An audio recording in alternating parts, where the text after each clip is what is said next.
Këtu, siç e shikoni, jemi në qendrën operacionale të emergjencave civile të Bashkisë Fier.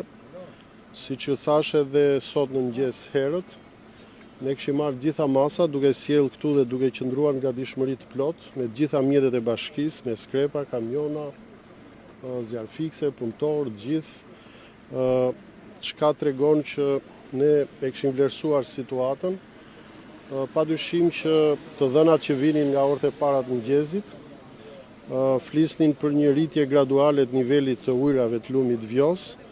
Kulmi i tyre në fakt arriti rreth mesditës, rreth orës 2, ku, siç i thash, sipas asaj shkallëzimit që kemi atje, kapi nivelin 7 dhe besoj ndoshta për rreth një orë ne presim që këtu të vi niveli maksimal.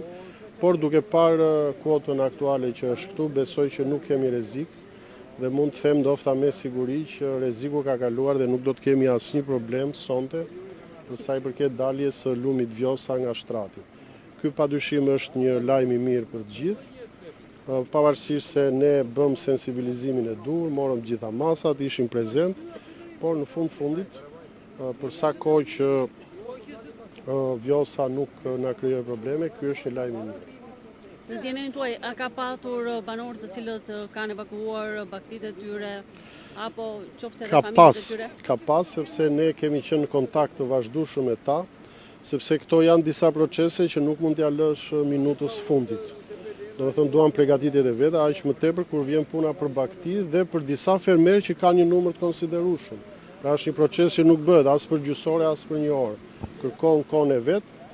Ndaj besoj që kemi bërë gjën e dur dhe ndofta përmirësimi i situatës dhe kalimi pothuajse 100% i rrezikut do të bëjë që në orët në vijim padyshim gjërat do të kthehen në vendin e vet.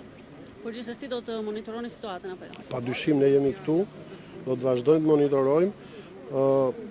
Sot që flasim ose në këtë moment tani niveli pothuajse ka rënë rreth 1 metër në raport me le të themi me orët e mesditës në Memalia e gjithmonë.